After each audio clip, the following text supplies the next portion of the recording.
versículo 6.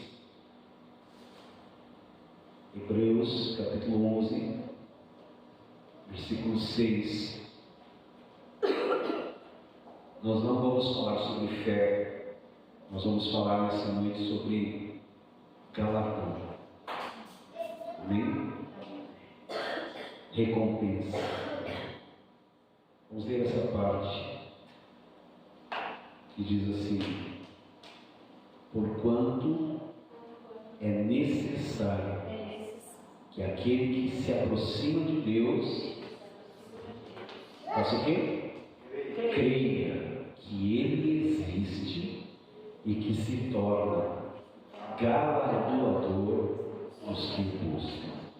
Mais uma vez, portanto, é necessário que aquele que se aproxima de Deus creia que Ele existe e que se torna galardoador dos que o buscam. Amém. Pode sentar na presença de Deus. Qual é a fé que agrada a Deus? Qual é o tipo de fé que Deus quer ver na minha vida? Mas antes de responder essas perguntas, vamos definir mais uma vez, para fixar, o que é fé. Responda para você mesmo: o que é fé? Fé é certeza, fé é convicção, fé, Hebreus 11:1, um firme fundamento das coisas que não se veem, mas que se esperam. Fé é agarrar as irrealidades da esperança e trazê-las à dimensão da nossa realidade. Infelizmente, muitas igrejas transformaram a fé em um tipo de fórmula. Fizeram da fé algo seco, fizeram da fé algo mecânico, mas a fé é também um andar com Deus. Amém. Amém? Vamos ler novamente o texto de Hebreus 11, agora o versículo 5 e o versículo 6, todo ele. Esse texto fala sobre Enoque. A Bíblia diz: pela fé, Enoque foi arrebatado, transladado, para não ver a morte. Não foi achado, porque Deus o arrebatara, pois antes da sua transladação, ele obteve testemunho de haver o quê? Agradado a Deus. E o texto de Hebreus 11:6 diz: de fato, sem fé, sem a certeza, sem a convicção, sem você acreditar que Deus está aqui, é impossível agradarmos a Deus com os louvores, com a adoração, com as ações de graças, com as orações. É impossível agradar a Deus porquanto é necessário que aquele que se aproxima de Deus, como nós estamos aqui nessa noite, creiamos, que possamos acreditar que Ele é real, que Ele está aqui, e onde Ele está há liberdade. Aleluia! Porquanto é necessário que aquele que se aproxima de Deus acredite, creia que Ele existe, que Ele é grande, que Ele é poderoso para fazer infinitamente mais do que pedimos, infinitamente mais do que pensamos, porque Ele se torna galardoador, recompensador daqueles que o buscam. Amém.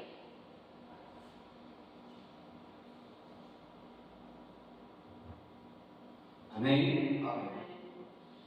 Enoque, ele andou com Deus, e como resultado, Deus tomou para si. Antes de ser arrebatado, o texto diz que ele teve testemunho de ter agradado a Deus. O texto de Romanos, capítulo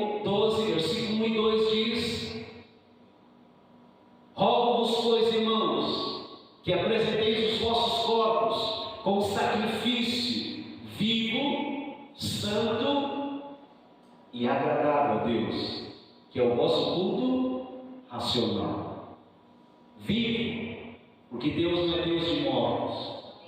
E todo ser que respira, louva o Senhor. Santo, porque Ele é santo, e toda a terra está cheia da sua glória, e sem santidade ninguém verá o Senhor. E agradável, porque sem fé é impossível agradar a Deus, porquanto é necessário que aquele que se aproxima de Deus creia que Ele existe e que se torna galardoador dos que o buscam. Amém. Eu acredito. Eu disse o que agora? Eu acredito que todos nós queremos agradar a Deus. Sim ou não? Porém, muitos de nós temos uma ideia equivocada de como fazer isso. Alguns pensam que devem dar dinheiro para a caridade ou se comportar o melhor que puderem, mas agradar a Deus se parece como agradar uma esposa. Se alguém quer agradar a sua esposa, não pode fazer o que quer, e sim o que ela deseja. O que agrada a Deus? Pergunte para a pessoa que está ao seu lado. O que agrada a Deus? A resposta é simples. A fé agrada a Deus. Sem fé é impossível agradar a Deus. E qual é o tipo de fé que agrada a Deus? Qual o tipo de fé que lhe agrada? Em primeiro lugar, é aquele tipo de fé que crê que Ele existe e que se torna galardoador dos que o buscam. A melhor tradução desse versículo de Hebreus seria: é necessário que aquele que se aproxima de Deus creia que Ele é. Essa é uma tradução literal. Quando cremos que Deus é, estamos tomando um cheque em branco que completamos com qualquer coisa que precisamos, que Ele seja em nossa vida. Se estamos doentes, cremos que Ele é o quê? A nossa cura. Deus é a nossa cura. O nome dele é Jeová Rafa. Eu sou o Senhor que te cura. Amém? Se precisamos de suprimento, cremos que Ele é o nosso supridor, porque o nome dele é Jeová Jireh, o Deus da nossa provisão. Deus é, diga para você mesmo, Deus é. Diga, Deus é tudo o que eu preciso. Essa breve afirmação, queridos, ouça, ela traz consigo todo o suprimento de Deus para nós. A segunda coisa que caracteriza a fé que agrada a Deus é que precisamos crer que Ele é galardoador. E galardoador significa recompensa. Deus, portanto, é aquele que recompensa a todos os que o buscam. Olhe para a pessoa que está ao seu lado e diga assim: tem recompensa para você nessa noite.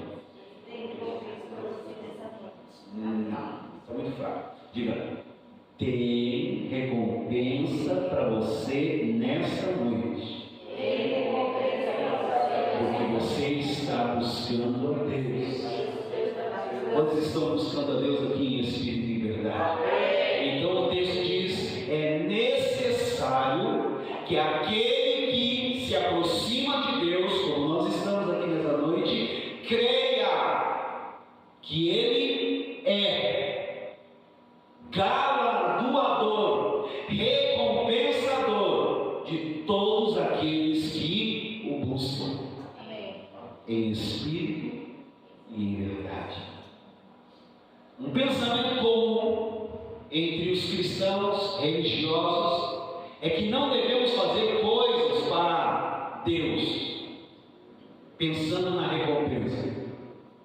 Mas Hebreus 11 diz que a fé que agrada a Deus é aquela que crê, que acredita, que tem certeza, que tem convicção que Ele vai nos recompensar, mesmo no sentido desmerecer, mesmo no sentido indignos, não merecedores.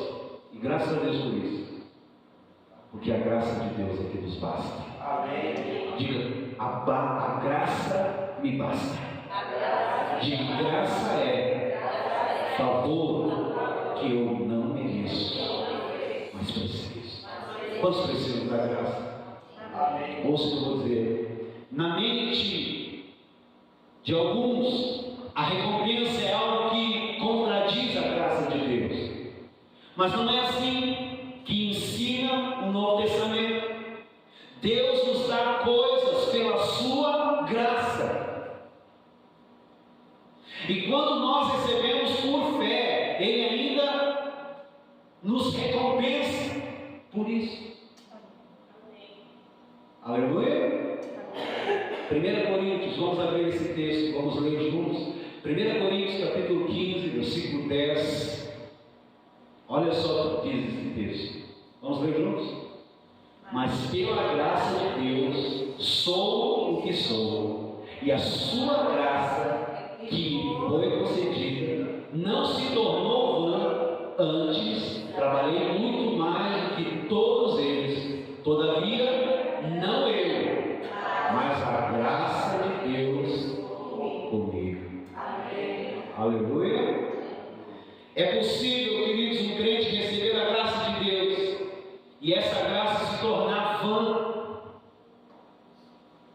Deus pode ter colocado em você o desejo de trabalhar na vida da igreja, mas depois de avaliar as dificuldades desse trabalho, desse labor, você desiste de fazê-lo.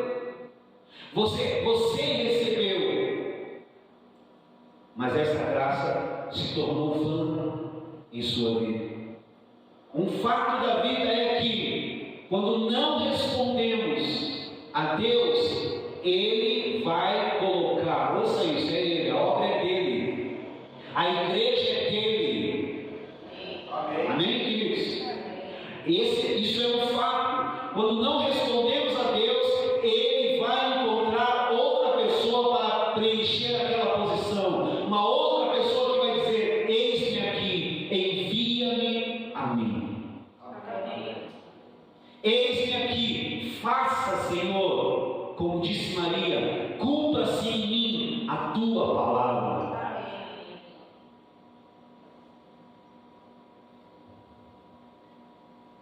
Ouça isso.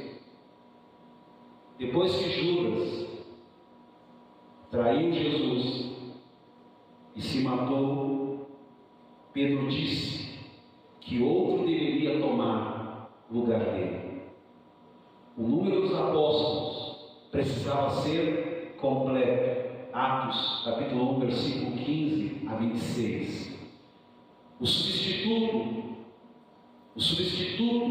de Judas receberia as bênçãos e a recompensa que poderia ter sido de Judas.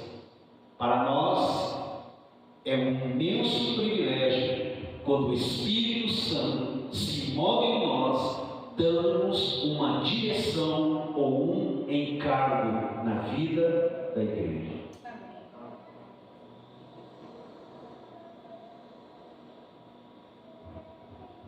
Quando o Senhor Jesus fala às 7 igrejas, lá no livro do Apocalipse, ele diz: eu conheço as suas obras. Olhe para a pessoa que está ao seu lado e diga assim: Deus conhece as suas obras. Fala comigo agora: Deus conhece as minhas obras.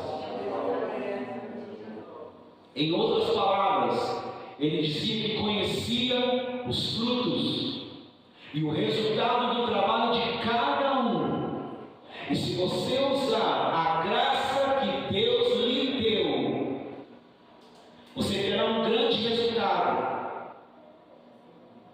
As suas obras são reflexo de como você está usando a graça que Deus lhe deu. As obras são um sinal de que alguém recebeu a graça de Deus.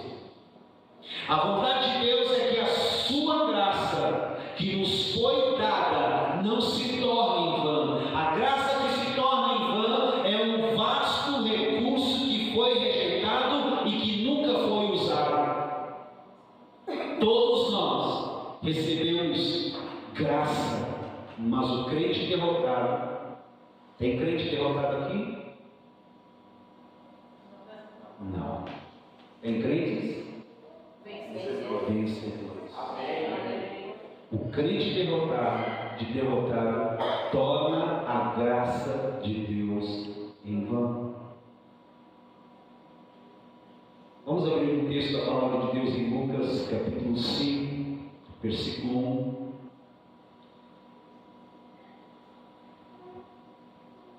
Ao versículo 6. O texto diz assim: aconteceu que ao apertaram a multidão para ouvir a palavra de Deus, estava ele junto ao lago de Genezaré e viu 2 barcos junto à praia do lago, mas os pescadores, havendo desembarcado, faziam o que agora? Lavavam as redes. E entrando em um dos barcos, que era de Simão, pediu-lhe que o afastasse um pouco da praia. E assentando-se, ensinava no barco as multidões. E quando acabou de falar, quando acabou de ensinar, quando acabou de ministrar, ele disse para Simão: faze-te ao largo e lançai as vossas redes para pescar. Respondeu-lhe Simão. O que Simão disse? Mestre, havendo trabalhado toda noite, nada apanhamos, mas sob a tua palavra lançarei as redes. E isto fazendo, apanharam grande quantidade de peixes e rompia-se-lhes as redes. Amém?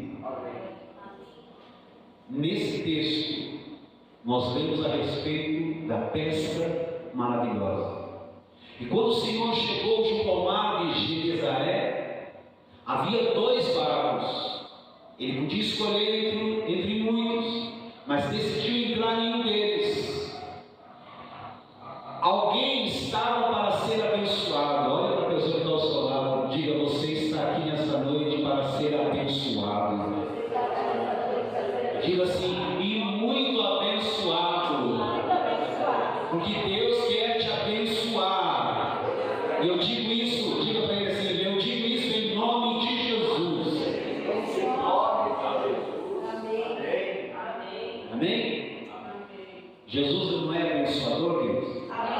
Jesus não nos abençoa, sim ou não? Sim, nos abençoa. Se você está aqui nessa noite, você está numa posição para ser abençoado. Alguém estava para ser abençoado, e quando o Senhor resolveu entrar em seu barco, no barco da sua vida, sua casa, sua família entrou na bênção de Deus. O holofote da bênção de Deus virou-se para você. Você está na mira da bênção de Deus. Deus quer te abençoar nesta noite. Deus quer te abençoar nesta semana que se inicia. Deus quer te abençoar neste mês que se inicia. Deus quer te abençoar de uma forma sobrenatural. Quantos creem? Digam amém. Aleluia. Aleluia. Prepare-se. Ele quer lhe dar graça nessa noite para alguma coisa. É um verdadeiro privilégio estarmos aqui nessa noite. Se Ele escolheu o seu barco, é porque está liberando graça sobre você. Aleluia. Naquele momento, talvez o pescador dono daquele barco tenha dito: poxa vida, trabalhei a noite toda, estou cansado. Não dá para entrar em outro barco? Não. É como um jovem que na sua noite de lua de mel diz para sua esposa: o dia foi cansativo hoje. O casamento foi cansativo. A cerimônia foi cansativa. A festa foi cansativa. O jantar foi cansativo. Temos que fazer isso agora. Há certas coisas que não são um trabalho. Há certas coisas que não são uma obra. Há certas coisas que são um desfrute e uma celebração. O barco no qual o Senhor entrou era de Pedro. E ele lhe pediu que o afastasse um pouco da praia, e assentou-se e ensinava do barco as multidões. E quando acabou de falar, disse: Simão, faze-te ao lado e lançai as vossas redes para pescar. Nós precisamos nos lembrar que aqueles homens trabalharam a noite toda. E qual era o resultado daquele trabalho?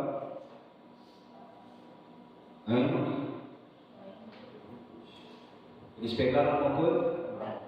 Não apanharam nada. E naquele mesmo barco, ouça isso, porque Deus quer te abençoar onde você está agora. Naquele mesmo barco, onde não haviam pescado nada a noite toda, agora eles pegaram tantos peixes que nem podiam reter. O seu barco repentinamente se tornou um imã, atraindo os peixes. Por quê? Porque ele havia dado o seu barco para Jesus usar em seu ensino, em sua escola, em sua pregação, para fazer aquela célula, para fazer aquela reunião de macrocélula. E aquele tempo de pregação parecia ser um tempo de trabalho perdido para aqueles pescadores ou para aquele pescador, mas o Senhor Jesus Cristo é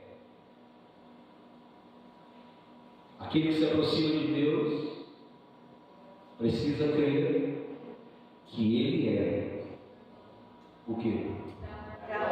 E o que é galardoador? Nós precisamos entender a palavra. O que é galardoador? Recompensador. Ele tem recompensa por você estar aqui nessa noite. Amém. Ele quer recompensá-lo. Ele é assim. Ele usou o barco e ele recompensou o dono do barco.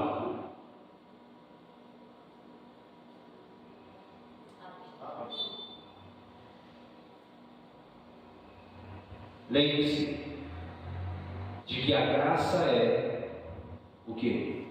Que é graça? Favor imerecido. Mas ao mesmo tempo, quando você usa a graça recebida, Deus mesmo vai recompensá-lo por usar a graça que Ele mesmo lhe deu. Deus eu quero que você glorifique porque Ele é isso. O salmista fala sobre isso. Deus é gracioso. E é a graça que Ele dá, e a graça que Ele nos dá é sempre, ouça, tão abundante que supre você e também aqueles que estão próximos a você.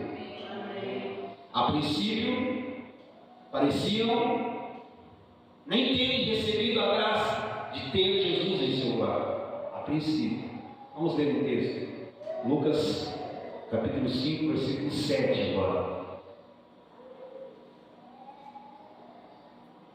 Então, fizeram sinais aos companheiros do outro barco, para que fossem ajudá-los.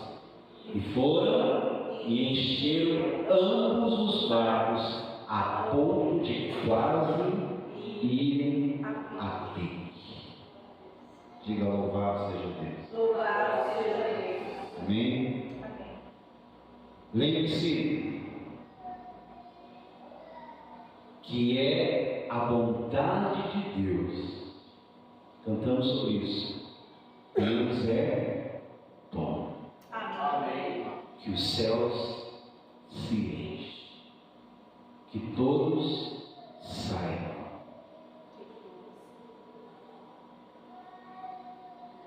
A bondade de Deus é que nos conduz ao arrependimento. Amém. Foi depois de ver o milagre dessa peça milagrosa que Pedro tomou a consciência de que era um pecador. Em nenhum momento o Senhor Jesus mencionou qualquer pecado a Pedro, mas mesmo assim, a sua graça o trouxe ao arrependimento. Amém? Amém? Ele é galardoador de todos aqueles que o buscam. Nós temos uma história maravilhosa, que eu quero ler com vocês essa história, alguns versículos, mas você já conhece o personagem dessa história. Na história de Ruth, nós descobrimos que ela era moabita. Ruth era de Moabe, uma terra chamada hoje de Jordânia. A palavra de Deus fala que houve fome em Belém naqueles dias, e que em vez de ficarem na terra, Elimeleque e seus 2 filhos se mudaram para Moabe, e seus 2 filhos se casaram com moabitas, e uma delas se chamava Ruth. Passando algum tempo, morreu Elimeleque e morreu seus 2 filhos, ficando Noemi, sua esposa, com as 2 noras, Ruth e Ofra. Ofra resolveu voltar para a casa de seus pais, mas Ruth decidiu ficar com a sua sogra. Então juntas elas voltaram para Belém, porque já não havia mais fome ali. Ruth resolveu cuidar de sua sogra. Diga comigo: Ruth resolveu cuidar de sua sogra. Ruth resolveu cuidar de sua sogra, fazendo o trabalho mais humilde que havia em Israel, que era rebuscar o trigo. Depois que os colhedores passavam pelo campo de trigo, qualquer coisa que deixassem para trás era reservado para os pobres, e esse era o trabalho de Ruth, para o sustento dela e de sua sogra. Era isso que Ruth fazia. Ela pegava o que tinha deixado para trás. E aconteceu que certo dia, o dono do campo de trigo, chamado Boaz, viu aquela moça moabita e se afeiçoou a ela. Então ele lhe disse algo que traduz bem a relação entre a graça de Deus e a sua recompensa, o seu galardão por aquilo que nós fazemos. Ruth, capítulo 2, versículo 9 a 12, vamos ler.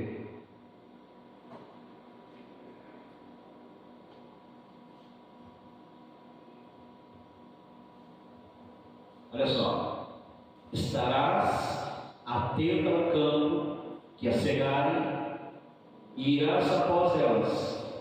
Não dei ordem aos servos que te não toquem. Quando tiveres sede, vai às vasilhas e bebe do que os servos tiraram. Então ela, inclinando-se o rosto em terra, lhe disse: como é que me favoreces e fazes caso de mim, sendo eu estrangeiro?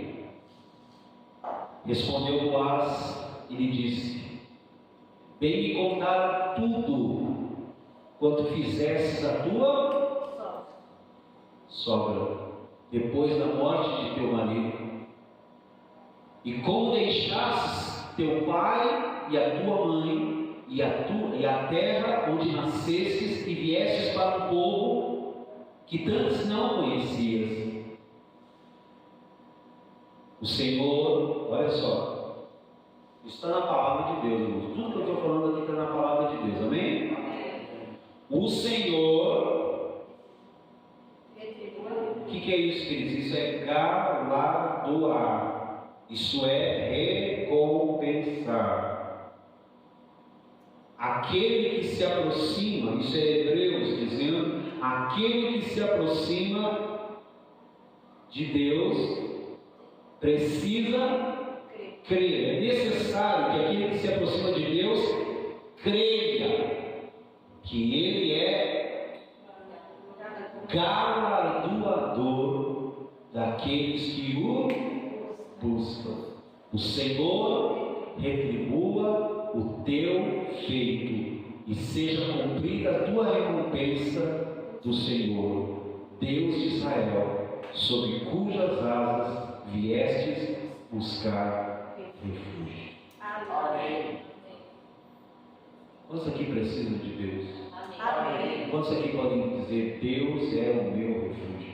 Deus é o meu refúgio. Quantos podem dizer mais uma vez: Deus é o meu refúgio? Deus é o meu refúgio. Quando nós buscamos ao Senhor como nosso refúgio, Deus nos dá recompensa por isso. A promessa é que Ruth receberia a recompensa de Deus por ter vindo se abrigar debaixo de suas asas para ter proteção.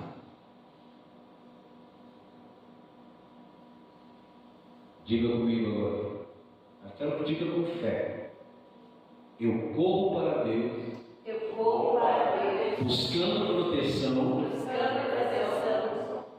E o Senhor me diz: E o Senhor me diz: eu vou recompensá-lo por isso. Eu corro para Deus buscando proteção e o Senhor ainda me diz: eu vou recompensá-lo por isso.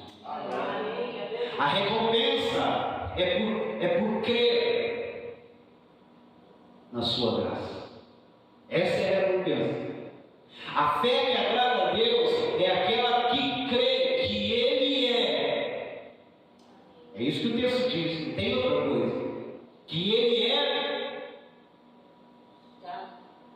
galardoador, aquele que recompensa os que buscam.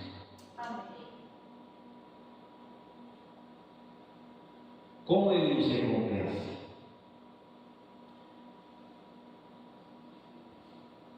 Nós sabemos que riqueza e honra procedem do Senhor. Nós sabemos que até mesmo o seu respirar, o nosso respirar, vem do Senhor. Mas ninguém pode se gloriar diante do Senhor por suas obras, pois aquilo que fazemos é porque primeiro recebemos dele. Ele operou em nós o querer e o que temos hoje é a liberdade e o desejo de fazer para ele, e ele ainda nos recompensa por isso.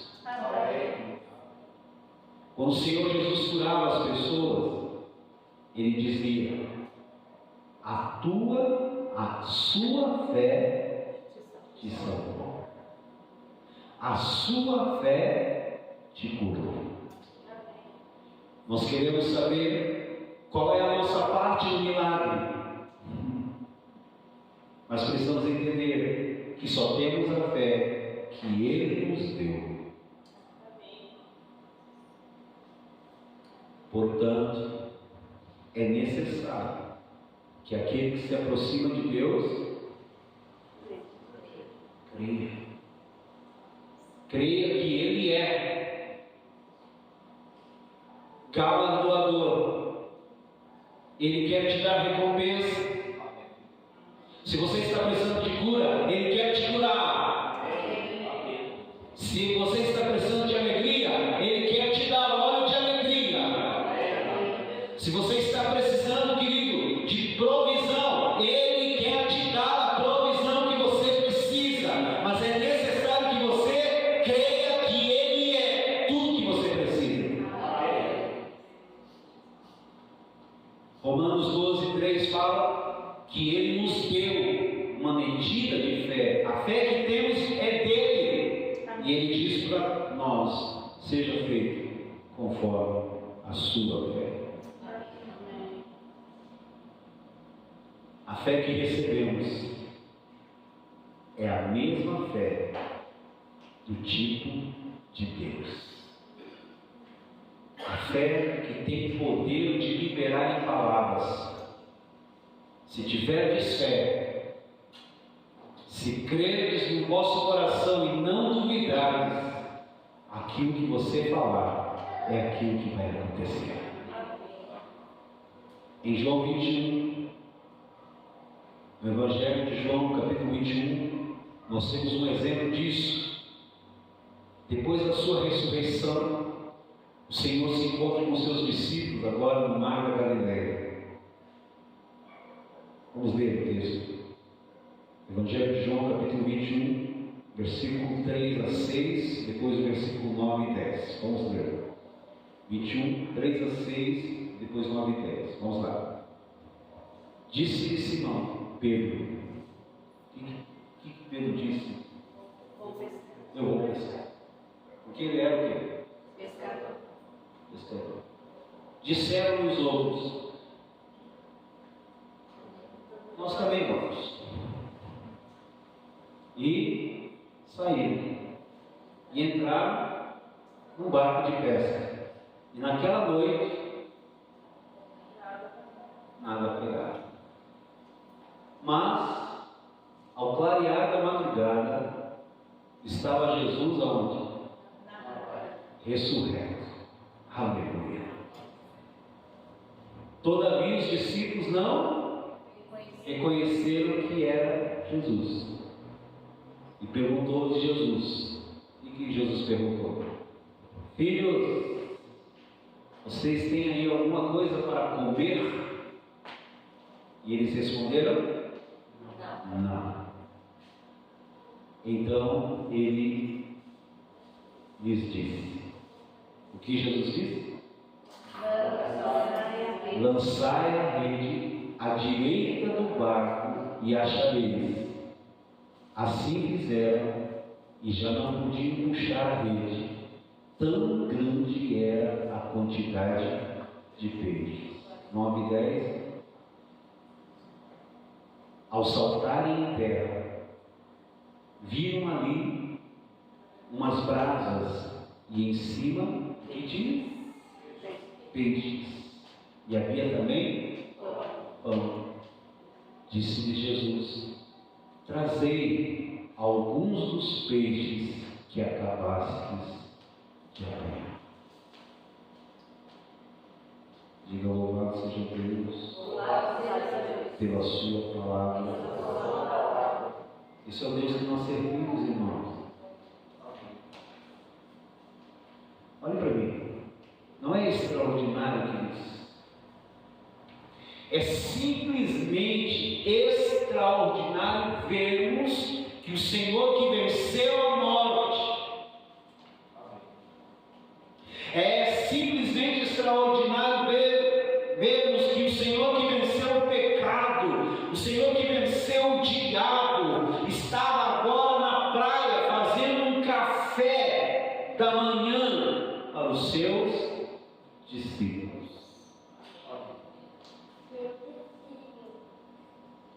Muitos de nós somos muito espirituais para nos sujeitarmos a tarefa tão humilde como essa. Mas a palavra de Deus diz que aquele que quiser ser o maior no reino seja aquele que faça o café, seja aquele que serve. Então o Senhor disse: trazei alguns dos peixes que vocês pegaram. Toda noite pescando e nada apanharam. Ele lhes dá uma palavra e uma enorme quantidade de peixes vem para a rede. E mesmo assim ele diz aos discípulos para trazerem os peixes que eles mesmos tinham apanhado. Mas eles só pegaram porque o Senhor tinha enviado os peixes. Quero que vocês ouçam isso. Jesus é Deus. Amém. Algo maravilhoso e extraordinário demais a respeito do Senhor. Ele nos dá, olha só, o crédito pelas obras que Ele mesmo fez. Ele diz: a sua fé te salva. Amém. Mas é Ele que nos deu a fé. No entanto, Ele diz que a fé é nossa. Mas quando Ele nos dá o crédito por algo que foi feito pela sua graça, nós somos ainda mais constrangidos em amor.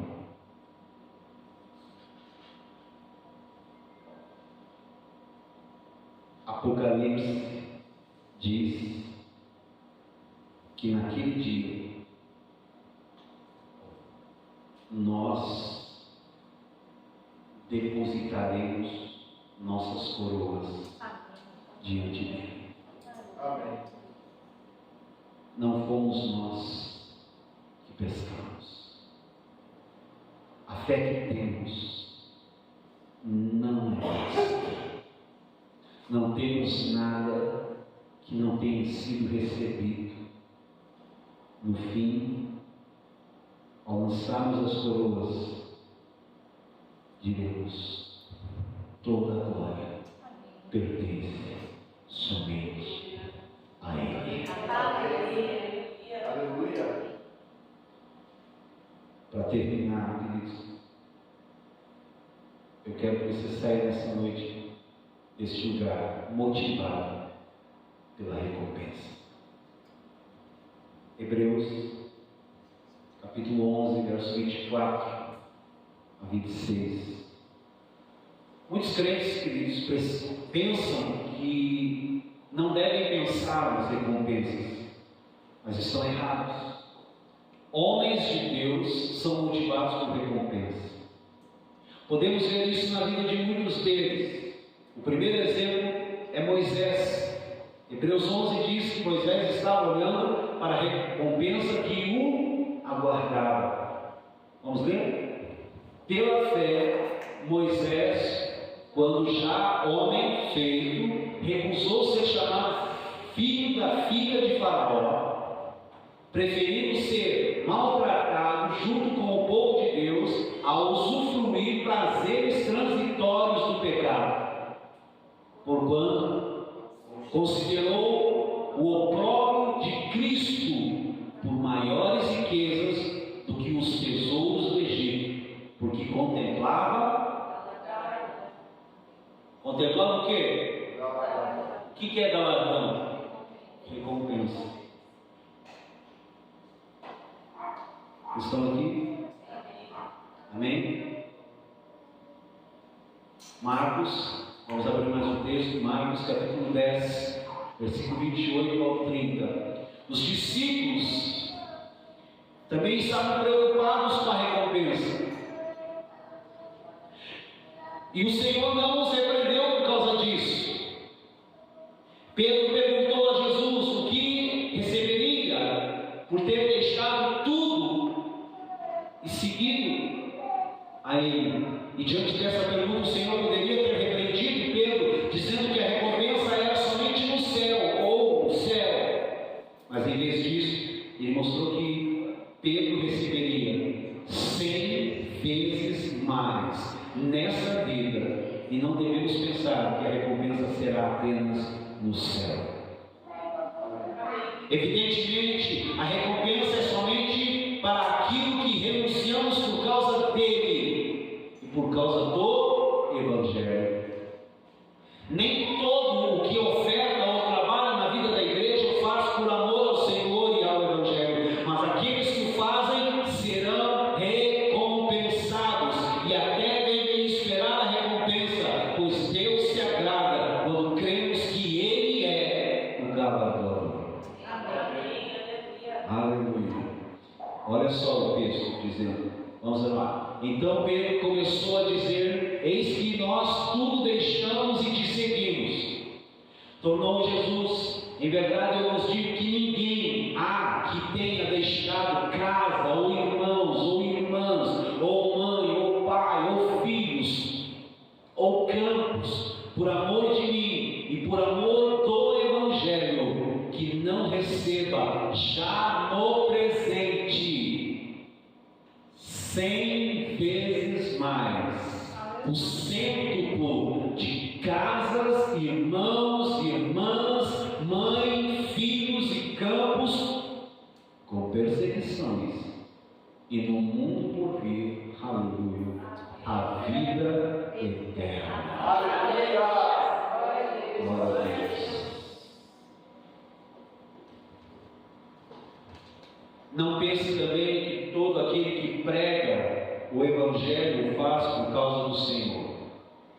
Há quem busque a glória do palco, o aplauso do homem, a glória de homem, e há quem busque também o lucro financeiro.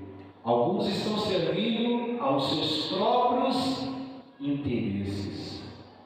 Homens de Deus, eu disse o quê? Olha para a pessoa que está ao seu lado e diga assim: homens de Deus. Ouça, olhe para mim. Homens de Deus são motivados por recompensa,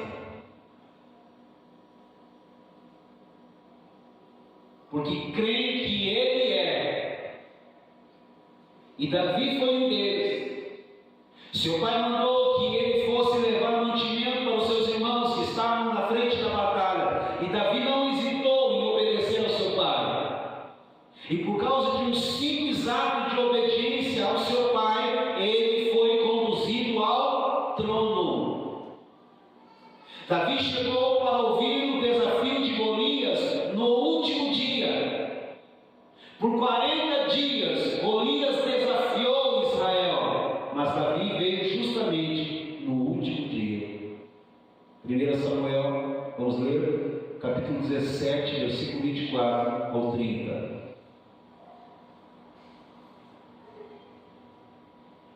Todos os israelitas, vendo aquele homem, fugiam de diante dele e temiam grandemente.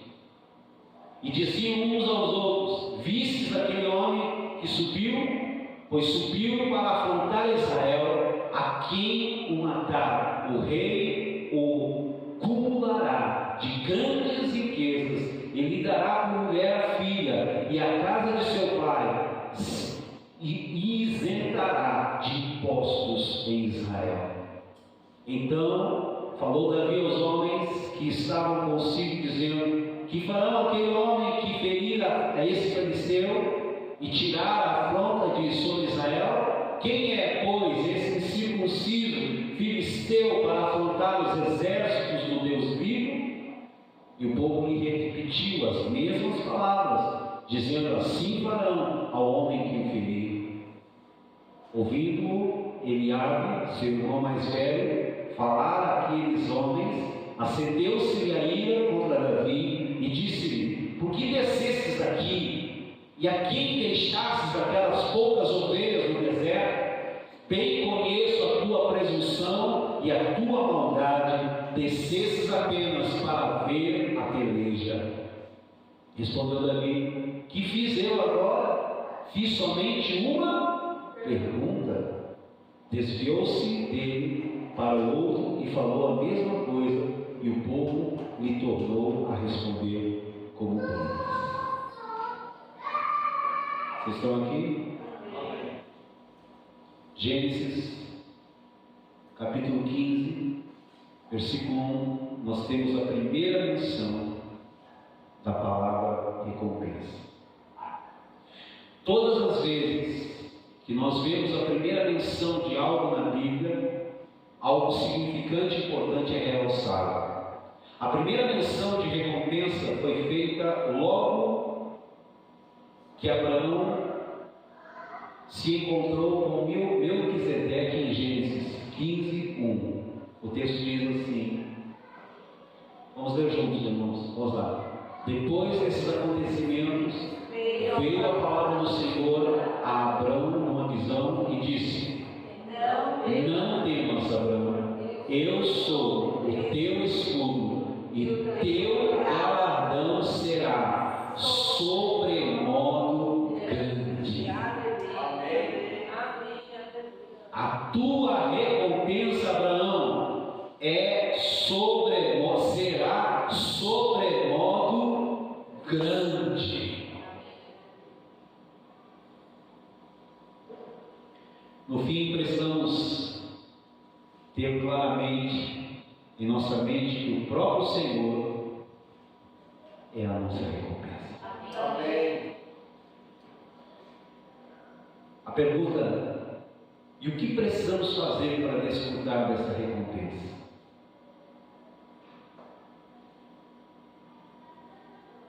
Apenas crer. Precisamos apenas crer. Abraão crê. Por isso o seu galardão foi extremamente grande. Quantos creem? Amém. Deus vai abençoar a tua semana. Amém. Quantos creem? Amém. Deus vai abençoar o teu mês. Amém. Quantos creem? Diga: eu creio. Eu creio. E porque você crê, o teu galardão, a tua recompensa será sobremodo grande. Amém. Não cantamos aqui, queridos? Grande é o Senhor. Ele é grande. Amém. Olha para a pessoa que está ao seu lado e diga assim: Deus é grande. Deus é grande. Para te abençoar. Diga: Deus é rico para te abençoar. Diga: Deus é poderoso para te abençoar. Diga assim: eu, em nome de Jesus, declaro a tua semana abençoada. Eu, em nome de Jesus, declaro o teu mês abençoado. Eu declaro prosperidade e riqueza sobre a sua vida, sobre a sua casa, sobre a sua família, em nome de Jesus. Aleluia. Diga comigo que o vencedor recebe a herança e a recompensa. Mas existe aqui, queridos, um paradoxo na palavra de Deus. Eu me refiro a relação entre herança e recompensa. A herança é algo que recebemos inteiramente pela graça, por sermos filhos do Pai. Uma vez que somos filhos, somos herdeiros. Evidentemente, somente os filhos crescidos, Gálatas 4:1, os filhos crescidos podem de fato usufruir da herança. E aqui está uma palavra: crescimento. Amém. Precisamos crescer em estatura e graça diante de Deus. Não podemos permanecer como crianças na vida da igreja para sempre. Porque somente os filhos crescidos vão desfrutar da herança. Enquanto somos pequenos, Paulo diz que não somos diferentes de um escravo. A herança só depende de sermos filhos, mas a recompensa, por outro lado, depende de nossas obras. Todavia, mesmo as nossas obras são feitas pela graça de Deus em nós. Imagine a seguinte situação: um grande empresário possui muitos filhos ele tem. Todos os dias ele os chama cedo para irem à escola, mas alguns são preguiçosos e não querem estudar.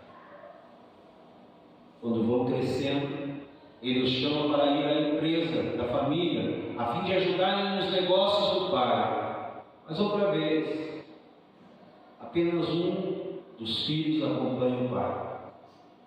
Até que chega o dia em que o pai precisa escolher um dos filhos para tomar conta da empresa, da família. Qual dos filhos você acha que o pai escolherá? Certamente aquele que estudou, aquele que se esforçou para ajudá-lo na empresa.